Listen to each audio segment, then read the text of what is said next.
जय माता की। नवरात्रि का छठा नवरात्रा माँ कात्यायनी का होता है। नवरात्रि में छठे दिन माँ कात्यायनी की पूजा की जाती है। इनकी उपासना और आराधना से भक्तों को बड़ी आसानी से अर्थ, धर्म, काम और मोक्ष चारों फलों की प्राप्ति होती है। उसके रोग, शोक, संताप और भय नष्ट हो जाते हैं। जन्मों के समस्त पाप भी नष्ट हो जाते हैं। इस देवी को नवरात्रि में छठे दिन पूजा जाता है। कात्य गोत्र में विश्व प्रसिद्ध महर्षि कात्यायन ने भगवती पराम्बा की उपासना की, कठिन तपस्या की। उनकी इच्छा थी कि उन्हें पुत्री प्राप्त हो।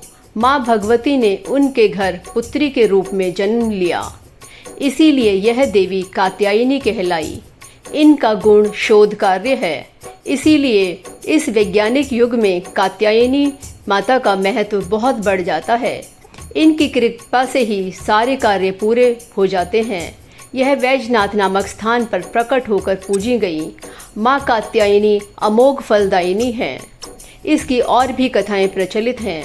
भगवान कृष्ण को पति रूप में पाने के लिए ब्रिज की गोपियों ने इन्हीं की पूजा की थी। यह पूजा कालिंदी यमुना के तट पर की गई थी, इसलिए ये ब्रिज मंडल की अधिष्ठात्री देवी के रूप में प्रतिष्ठित हैं। इनका स्वरूप अत्यंत भव्य और दिव्य है। ये स्वर्ण के समान चमकीली और भास्वर हैं। इनकी 4 भुजाएं हैं। दाईं तरफ का ऊपर वाला हाथ अभय मुद्रा में है तथा नीचे वाला हाथ वर मुद्रा में। माँ के बाईं तरफ के ऊपर वाले हाथ में तलवार है व नीचे वाले हाथ में कमल का फूल सुशोभित है। इनका वाहन भी सिंह है।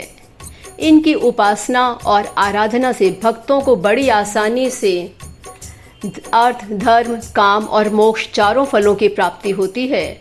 भक्तों के रोग, शोक, संताप और भय नष्ट हो जाते हैं। जन्मों के समस्त पाप भी नष्ट हो जाते हैं।